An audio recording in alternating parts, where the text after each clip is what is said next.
Shalom, selamat pagi saudaraku dimanapun saudara berada.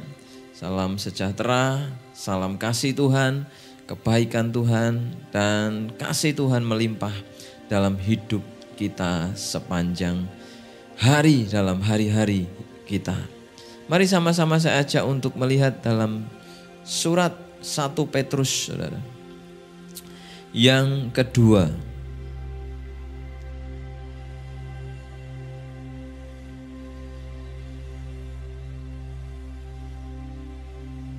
Familiar yang sering kita baca dan dengarkan.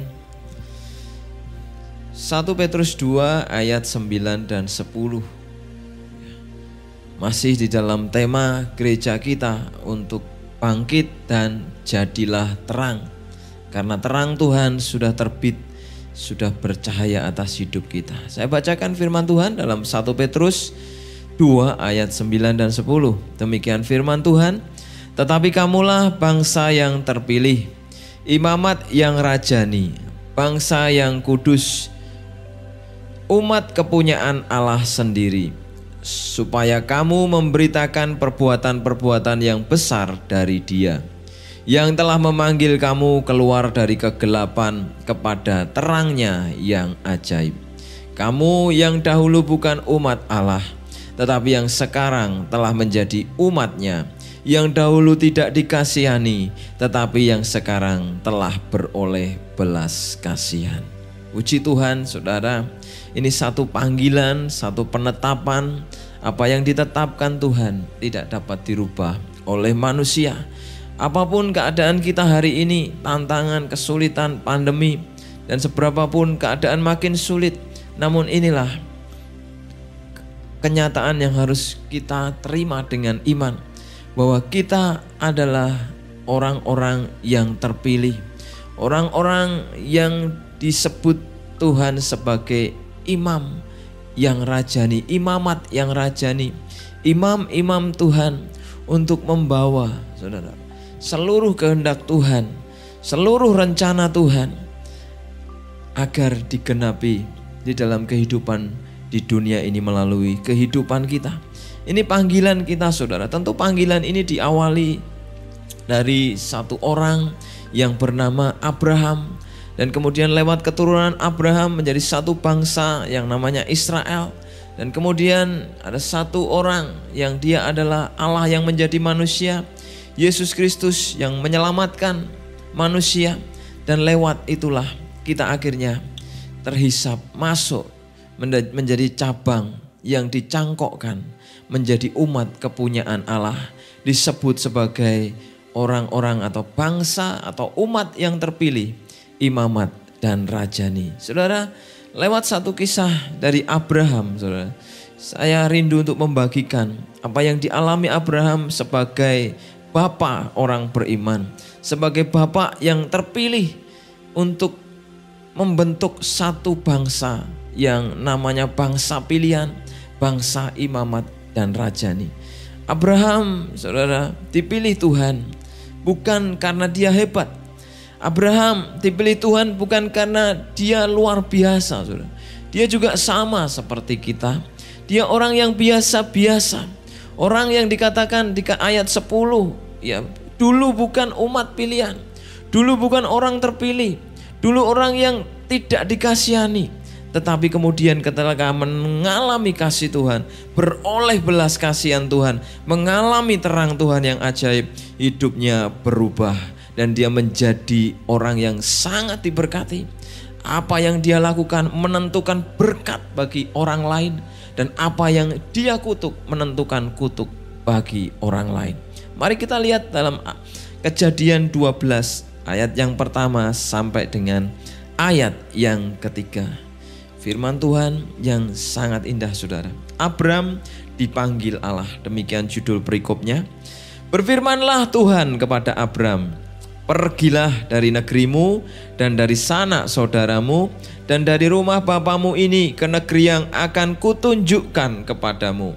Aku akan membuat engkau menjadi bangsa yang besar dan memberkati engkau serta membuat namamu masyhur. Dan engkau akan menjadi berkat. Aku akan memberkati orang-orang yang memberkati engkau, dan mengutuk orang-orang yang mengutuk engkau. Dan olehmu semua kaum di muka bumi akan mendapat berkat. Saudara yang dikasihi Tuhan, firman Tuhan jelas mengutus Abraham untuk pergi, mengutus dia untuk meninggalkan tempat di mana dia sudah cukup nyaman, tetapi di sana ada banyak penyembahan berhala, ada kegelapan. Menunjukkan satu hal, saudara, sebuah kenyamanan, sebuah keberhasilan, sebuah prestasi, sebuah kehebatan, kalau di dalamnya diperoleh di dalam kegelapan, tidak akan dapat berdampak atau berpengaruh lebih luas bagi dunia atau bagi orang-orang di sekitar kita. Abraham disuruh Tuhan untuk pergi, meninggalkan negerinya, meninggalkan keluarganya, ya, bahkan akhirnya meninggalkan rumah bapaknya ke tempat yang sama sekali dia belum tahu. Dan Tuhan hanya berjanji, aku akan menunjukkan tempat itu. Tetapi Abraham belum tahu secara detail tempat yang dituju. Saudara yang dikasihi Tuhan, yang dapat kita pelajari yang pertama adalah Tuhan mengutus kita ke dunia tempat teritori atau komunitas kita berada. Tuhan mengutus Abraham ke dunia atau tempat teritori komunitas di mana dia berada awalnya. Namun perintah Tuhan kepada Abraham untuk meninggalkan tempatnya diikuti oleh Abraham, dan dia harus pergi ke satu tempat yang dia tidak kenal, yaitu ke tanah Kanaan. Disitulah Tuhan mengutus dia ke tempat yang sama sekali baru, di dunia yang baru, ya, dengan peradaban baru, dengan budaya yang baru, keadaan yang baru, komunitas yang baru, ya, untuk apa, saudara?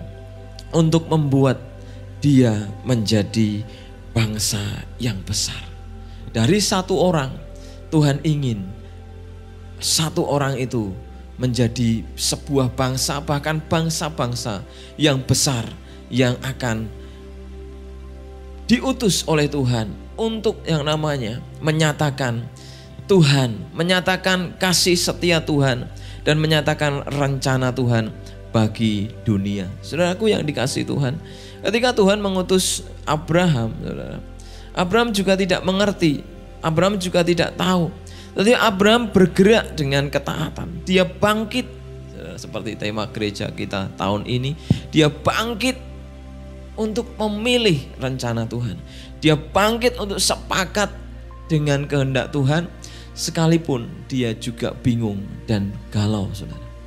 Keadaan yang sulit ini, saudara, membuat banyak orang termasuk kita mengalami, saudara, ada yang takut, ada yang panik, ada yang ragu-ragu, ada yang khawatir, ada yang ketakutan untuk mengambil keputusan di hari-hari ini.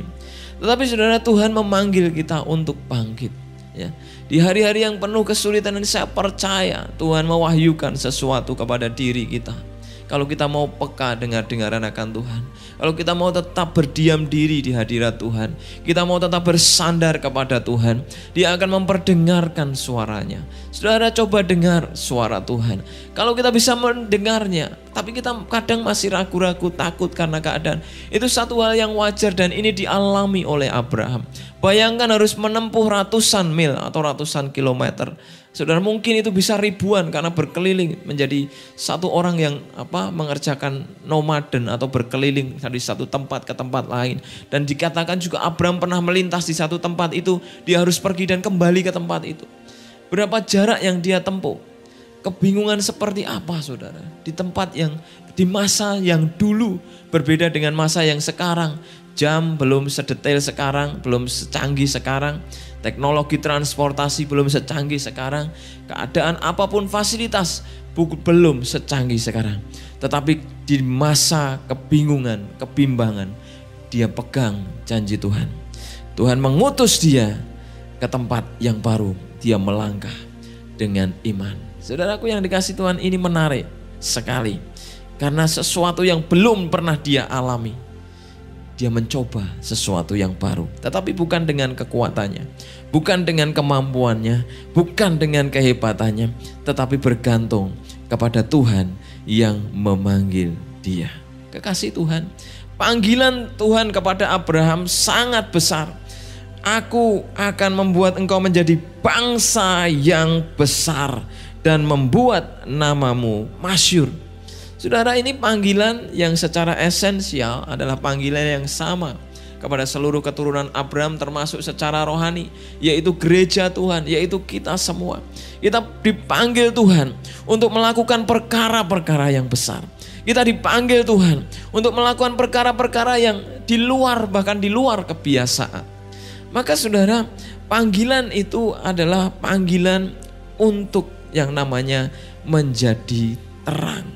Panggilan untuk memberitakan terang, panggilan untuk hidup di dalam terang, panggilan untuk terus mengerjakan terang Tuhan, sehingga banyak hal dinyatakan Tuhan melalui hidup kita dan banyak orang boleh mengalami terang Tuhan. Saudara, hari-hari ini Tuhan ingin menunjukkan semakin kuat pesannya kepada kita semua. Tuhan mengutus kita di teritori kita, di komunitas kita, berbicara tentang pekerjaan saudara, berbicara tentang studi saudara, berbicara tentang pelayanan saudara, di mana saudara ditempatkan dalam pekerjaan. Jangan kecilkan, jangan remehkan hari ini apa yang Tuhan percayakan dalam hidup saudara. Orang bisa berkata, gitu, gini, pegawai rendahan, hanya dapat segitu. Biarkan kata orang. Mari kita pegang janji Tuhan. Tuhan ingin memperluas, Tuhan ingin memperbesar hidup kita. Di tengah-tengah teritori, untuk kita diutus Tuhan di dalam komunitas atau teritori kita itu, tentu saja saudara, Tuhan akan memperlengkapi setiap saudara dan saya. Ini yang kedua, Tuhan memperlengkapi dan memperluas kita untuk menyelesaikan panggilannya. Saudara, tadi berbicara tentang ladang pekerjaan dimanapun saudara bekerja. Dimanapun kau hai orang-orang muda sedang menempuh studi, dimanapun kita melayani saudara, itulah tempat dimana kita diutus Tuhan untuk menjadi berkat, untuk menjadi terang. Tetapi saudara, ketika Tuhan mengutus kita, Dia memperlengkapi, Dia bahkan memperluas kita untuk menyelesaikan panggilannya. Saudara, bicara tentang memperlengkapi saudara, kita harus mengerti bahwa ketika Tuhan memperlengkapi kita, itu artinya Tuhan memberkati kita. Ya, jadi ketika Tuhan memberkati kita, jangan kita menilai sesuatu itu dari materi, dari segala sesuatu yang hanya kita inginkan. Berkat Tuhan itu luas. Konsep berkat itu begitu luas, bukan hanya berkat secara materi, berkat ketika kita ingin mengalami kesembuhan, berkat yang kita kehendaki. Tapi berkat atau barakah yang Tuhan berikan dalam hidup kita adalah sesuai dengan takaran yang ditetapkan Tuhan untuk memperlengkapi kita. Artinya apa? Dia tahu apa yang kita butuhkan untuk kita bertumbuh dan berkembang untuk menyelesaikan panggilannya. Jadi apa yang Tuhan tahu yang kita butuhkan, terkadang tidak kita tahu. Dan itulah kenapa seringkali kadang anak-anak Tuhan memilih mana yang berkat, mana yang bukan. Ada orang yang sedang mengalami musibah, penderitaan bertubi-tubi, saudara. Sahabat-sahabat Ayub datang, saudara, mencerca dia, menghakimi dia, berkata ini kamu berdosa, kamu begini. Padahal Ayub hidup dalam kebenaran firman. Tapi Ayub di sementara waktu diizinkan Tuhan mengalami penderitaan, Ayub sempat sedikit goyah, tapi akhirnya karena dia bersandar kepada Tuhan, dia tahu bahwa Tuhan sedang memperlengkapi hidupnya. Tuhan sedang memperluas 2 kali lipat dari apa yang dia punya. Maka dia sadar panggilan Tuhan. Dan Ayub mengalami apa yang dijanjikan Tuhan. Saudara, ketika Tuhan memperlengkapi kita, Tuhan memberkati kita, tidak selalu harus dengan yang namanya hal-hal yang menurut kita itu baik. Tapi yang menurut Tuhan baik. Apapun yang sedang terjadi dalam hari-hari hidup kita, saudara, tetap kita memegang hidup dalam firman Tuhan, hidup di dalam kebenaran, hidup di dalam takut akan Tuhan, hidup di dalam kekudusan, hidup di dalam terang firman Tuhan. Sehingga ketika Tuhan memperizinkan apapun yang terjadi, kita menangkap Tuhan sedang memperlengkapi saya. Tuhan baik. Di masa krisis pun ketika saudara boleh mengalami sakit, Tuhan sedang memperlengkapi saudara untuk sesuatu hal hari nanti ketika saudara disembuhkan. Saudara bisa bercerita menjadi pelengkap cerita saudara bahwa Tuhan itu benar-benar baik. Tuhan benar-benar mengasihi, Tuhan benar-benar menyatakan mujizatnya, Tuhan benar-benar menolong dengan sempurna. Mari saudara jangan takut menghadapi kenyataan yang buruk ini. Tuhan sedang memperlengkapi kita. Bahkan Tuhan sedang memperluas hidup kita. Bagaimana Abraham saudara diperlengkapi, diperluas oleh Tuhan.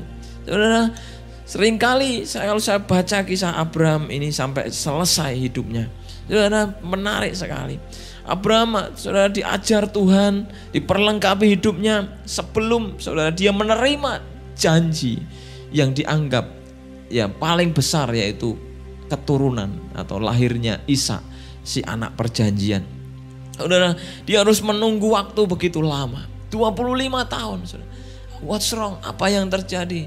Saya mencoba untuk melihat, meneliti. 2 kali saudara, Abraham dan Sarai saudara, mengalami hal-hal yang menantang hidup mereka, khususnya untuk kehidupan suami istri ini. Saya mendapati ketika Abraham menerima janji Tuhan ini, saudara. Kemudian Abraham tinggal di Mesir. Abraham tinggal di Mesir. Setiap kali Abraham tinggal di Mesir, di tempat manapun, dia berkata kepada istrinya, memang aku tahu engkau adalah seorang perempuan yang cantik parasnya. Tapi ketika orang-orang tertarik kepada Sarah, Abraham berkata, tolonglah aku, bilang pada mereka, kamu saudaraku. Saudaraku yang dikasihi Tuhan, dalam ketidakmengertian Abraham, karena kita tahu zaman dulu firman Tuhan belum selengkap sekarang, belum sesempurna sekarang, karena dulu belum ada Taurat saudara di zaman Abraham. Dia hanya menangkap firman Tuhan dari apa yang diwahyukan Tuhan, apa yang diajarkan oleh orang tua, dari apa yang diwahyukan Tuhan secara pribadi Abraham catat. Tapi kemudian berkembang, ada Taurat, sekarang ada perjanjian baru yang lengkap, saudara, sempurna. Jadi berbeda, saudara. Abraham dalam ketidakmengertiannya dia memandang Sarah dan berkata kepada istrinya, bilang kalau kamu saudaraku, tolonglah aku. Saudara, ternyata memang itu kelemahan Abraham. Tapi ini saya memandang bahwa kelemahan ini yang coba diperbaiki Tuhan. Mereka menantikan anak selama 25 tahun sekalipun ada anak dari Hagar, yang kemudian karena sebuah masalah terjadi. Saudaraku yang dikasihi Tuhan, selama itu 2 kali terjadi peristiwa. Satu dengan Raja Mesir, yang kedua dengan Abimelek, Raja Filistin. Dan setelah dengan kasus yang Abimelek, gara-gara merebutkan Sarah, istri Abraham, akhirnya Tuhan memberikan anak. Saudara, satu hal yang menyadarkan Tuhan ingin setiap kita, termasuk Abraham dulunya, memiliki penerimaan, memiliki sebuah kedamaian, menerima, mengampuni, menerima dengan total apa yang ada yang sekarang kita terima. Kalau itu adalah istri, ya istri, saudara. Kalau itu yang kita terima, Tuhan sedang menghendaki kita mengalami masa sulit, saudara. Dalam keadaan ini, mari kita terima dengan bersyukur. Mari kita hadapi dengan gentle, dengan benar-benar bersandar kepada Tuhan.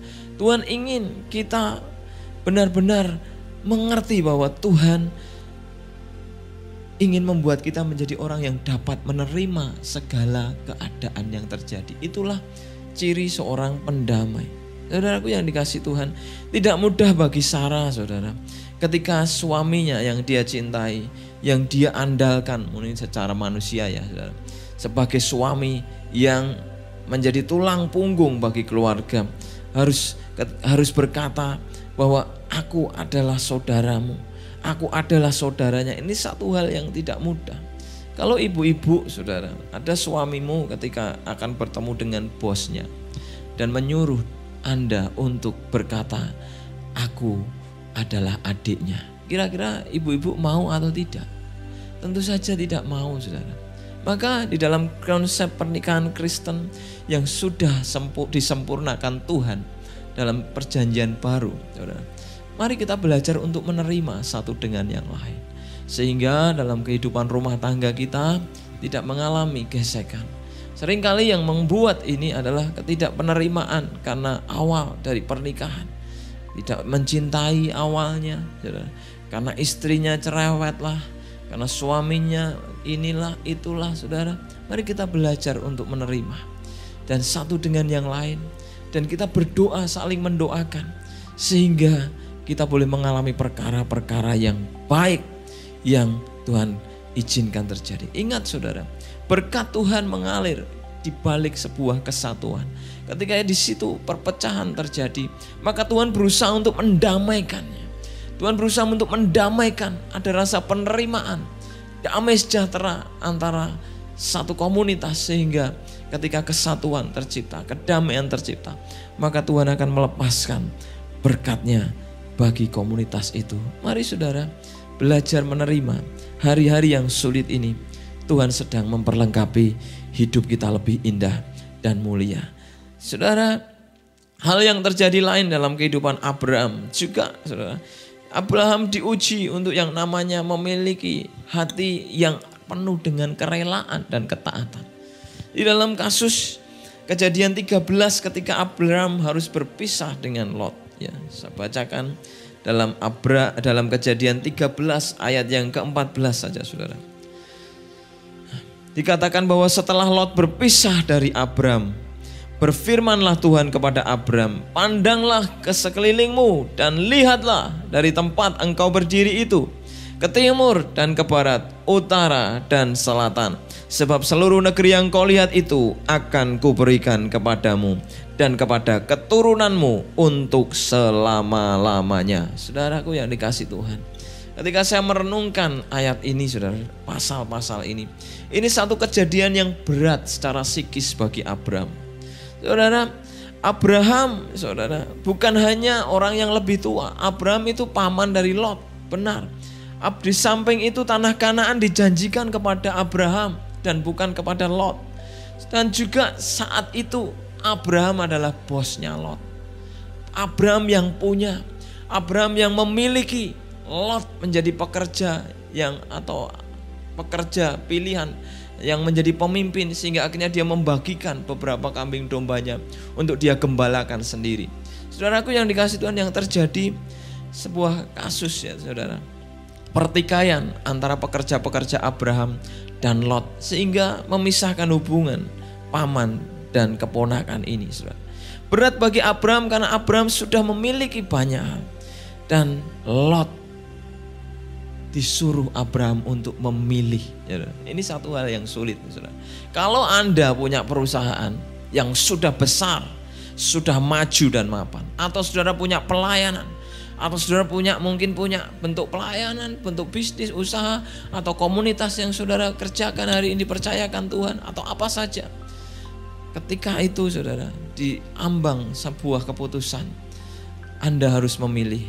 Seringkali banyak orang memilih akan menyingkirkan, saudara. Tetapi beda dengan Abraham. Abraham justru merelakan, disuruh ponakannya Lot untuk memilih. Kamu pilih tempat yang terbaik, kamu pilih anak buah yang terbaik, kamu pilih domba-domba yang terbaik, kamu pilih tempat penggembalaan terbaik. Lot sebagai orang yang muda, dia akan memilih secara penglihatan manusia yang terbaik, lembah Yordan di dekat Sodom. Tapi dengan tidak diketahuinya, itulah tempat yang mencelakakan hidupnya, karena di situ komunitas yang jahat, komunitas kegelapan. Tetapi saudara, ketika Tuhan berfirman kepada Abraham, pandanglah di sekelilingmu, saudara. Kata pandanglah ini saudara dari dua kata, saudara. Dari dua kata Ibrani yang dijadikan satu dan menimbulkan satu pengertian yang artinya adalah Tuhan ingin mengarahkan pandangan Abraham. Bukan hanya sekedar memandang, bukan hanya sekedar pandanglah di sekelilingmu, tapi arahkan pandanganmu, fokus kepada pandanganmu. Fokus kepada pandanganmu. Jadi apa yang terjadi saudara, ketika kita punya kerelaan dan ketaatan kepada Tuhan, Tuhan justru itu sedang menggiring kita untuk lebih fokus saudara, lebih mengarahkan lagi sebuah pandangan, sebuah visi Tuhan. Tuhan tidak ingin menghancurkan kita. Tuhan tidak ingin menghancurkan saudara dan saya. Sekalipun kita harus kehilangan yang lebih besar, tapi Tuhan akan beri ganti yang jauh lebih besar lagi. Kekasih Tuhan, Tuhan memperlengkapi kita hari ini. Mari kita memandang, makin mengarahkan dengan fokus kejadian yang terjadi di sekitar kita. Makin membuat kita sadar, makin disiplin, makin taat, makin mampu menjaga kesehatan, makin bisa apa yang dipercayakan Tuhan di dalam hidup kita terorganisasi dengan baik, termanajemen dengan baik, bahkan berkembang dengan jauh lebih baik.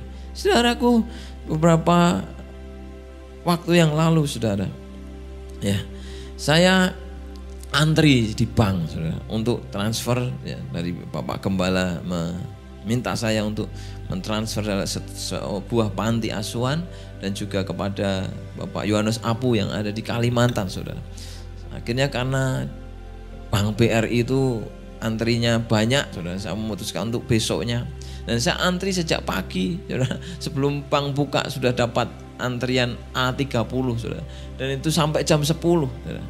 Dan saudara, kemudian saya harus menunggu ya dari buka saudara A1, A2 sampai A30. Saudara, ketika disebut A1 saya tidak bergerak, hanya melihat ke arah satpam atau security yang sedang memanggil antrian. A2 saya juga tidak beranjak sampai dengan A29 saudara. Baru ketika A30 saya bergerak dan beranjak untuk masuk ke dalam bank itu saudara. Saudara, seseorang ketika diberi visi penglihatan Tuhan, dia harus benar-benar tahu tujuan Tuhan dalam hidupnya. Tuhan memanggil kita untuk kita tahu tujuan kita. Tujuan kita menjadi terang, menjadi berkat. Artinya apa? Mengaplikasikan firman, mengaplikasikan dan menerapkan menjadi pelaku firman. Sehingga dari firman yang menerangi kita, terang itu akan bercahaya lewat perkataan dan tindakan kita. Saudara, tujuan saya adalah masuk antri ke bank untuk mentransfer ke panti asuhan saudara. Tetapi sebelum saya dipanggil masuk, dipanggil dengan nomor antrian A30, saya tidak akan beranjak pergi. Saya akan tetap di situ karena bukan saya yang dipanggil. Tetapi ketika A30 dipanggil, saya segera bergegas untuk masuk ke dalam bank dan menyelesaikan urusan saya. Menyelesaikan pesan yang disampaikan Bapak Gembala untuk mentransfer itu saudara. Saudaraku yang sama waktu kalau saudara pernah melihat bioskop, ada banyak teater di situ saudara. Ya, ada mungkin ada 3 teater, ada 4 teater atau sampai 10 teater. Ketika kita beli tiket dan kita dapat tiket di teater 1 saudara, di jam yang bersamaan saudara, maka akan dipanggil saudara. Silahkan penonton yang ada di teater 2 silahkan bersiap-siap untuk memasuki teater 2 karena teater 2 akan segera filmnya akan segera dimulai. Karena saya membawa tiket di teater 1, maka saya tidak akan masuk ke teater 2. Ya. Tetapi juga ketika dipanggil di teater 3 akan mulai filmnya, saya juga nggak akan beranjak. Tetapi ketika teater 1 akan diputar filmnya dan kita dipanggil, saya akan masuk ke teater 1. Saudara, di dalam kehidupan kita ketika kita tidak bisa mengerti tujuan Tuhan dalam hidup kita, waktu Tuhan menggiring kita untuk mengarahkan fokus tujuan, makin benar, makin lurus, sesuai dengan panggilan Tuhan. Maka kalau kita tidak bisa mengerti tujuan, kita akan mudah dibelokkan. Kita akan mudah dibelokkan saudara. Kita akan mudah bisa disesatkan. Kita akan mudah untuk beralih dari panggilan. Bayangkan Abraham saudara, sudah kehilangan. Tetapi saudara, kemudian dia diminta Tuhan untuk mengarahkan pandangannya. Lebih fokus lagi Abraham. Lihat tanah itu pun akan menjadi milikmu. Saudara, saya yakin di seberang Yordan itu pun dia juga melirik tanah itu. Dan pada akhirnya tanah Kanaan keseluruhan menjadi milik Abraham dan keturunannya. Apa yang orang bisa ambil dari hidup saudara hari ini? Apa yang krisis menyedot kekayaan saudara mungkin, usaha saudara, pekerjaan saudara, keluarga saudara mungkin disedot akibat dampak krisis ini. Tapi orang yang belajar mengarahkan pandangannya terhadap tujuan Tuhan akan menerimanya kembali, bahkan berkali-kali lipat. Maka saudara ingat, hari ini Tuhan sedang memperlengkapi kita. Tuhan sedang melatih kita. Beberapa waktu yang lalu ketika saya belajar naik mobil, saudara, bisa nyetir, saudara, tiba-tiba hujan deras dan saya tak pernah diajari untuk nyalain AC. Ya pernah diajari tapi tidak begitu gagas, saudara. Tiba-tiba gelap, saudara, berkabut. Wah, dan tidak kelihatan jarak pandangnya, dekat pun nggak kelihatan. Saya kebingungan, saya panik, saudara. Karena tujuan saya yang dekat aja nggak kelihatan, apalagi yang jauh. Akhirnya saya dengan panik, tetapi saya tenang, menenangkan diri saya belokin, saya parkir di sebuah rumah makan yang cukup luas parkirannya. Kemudian saya pakai tisu dulu, saudara. Kemudian saya raba-raba mana yang harus saya nyalain, akhirnya bisa. Dan lama-kelamaan kabut di dalam kaca mobil itu mulai hilang dan akhirnya terang, saudara. Terang dan bisa terlihat jelas pandangan saya ke depan di kaca mobil itu. Sehingga saya kemudian mengemudikannya kembali untuk sampai ke rumah. Puji Tuhan, saudara. Panik, takut. Tapi ketika saya percaya Tuhan menolong saya. Saya selalu mengandalkan Tuhan dalam segala hal. Dekat dengan Tuhan, kita akan memiliki ketenangan. Dan ketika sekalipun gelap keadaan. Karena apa, saudara? Karena Tuhan adalah cahaya terang dalam hidup kita. Waktu panik kita mungkin sedang mengalami sedikit gelap, tapi cahaya terang Tuhan, ketika orang bersandar kepada Tuhan, ketika orang benar-benar berserah kepada Tuhan, dia akan benar-benar mengalami terang Tuhan. Dan kepanikan, ketakutan tidak akan membuat dia mengalami hal yang bahaya, tapi Tuhan akan menerangi jalannya dan dia akan mengalami hal-hal yang baik karena terang Tuhan. Kekasih Tuhan, mari kita belajar seperti Abraham di tengah-tengah hal yang sulit ini, saudara. Di tengah-tengah ketidakmampuan kita mengerti apa yang sedang terjadi, ketidakkepastian yang ada, Abraham tetap berserah kepada Tuhan. Abraham tetap mempercayakan hidupnya kepada Tuhan. Karena kalau Tuhan yang memanggil, Tuhan yang mengutus, maka Tuhan yang memperlengkapi. Kalau Tuhan yang memperlengkapi, Tuhan juga yang akan menuntun kita menyelesaikan panggilannya dengan sempurna. Karena Tuhan begitu mengasihi kita. Hari-hari ini jangan takut, saudara. Kalau engkau sedang mengalami kebingungan, masalah, engkau sedang diperhadapkan dengan banyak hal yang harus engkau tanggung, padahal itu bukan tanggung jawabmu, saudara. Engkau sedang diperlengkapi Tuhan. Engkau sedang dipersiapkan Tuhan untuk memulihkan keluargamu, mungkin memulihkan orang tuamu, memulihkan anak-anakmu, cucumu, memulihkan pelayanan, memulihkan pekerjaan, memulihkan usaha, memulihkan banyak hal. Sehingga terang Tuhan dinyatakan dan engkau akan jadi berkat. Banyak akan kesaksian yang lahir melalui kehidupan kita. Kiranya Tuhan memberkati kita semua lewat firman Tuhan ini.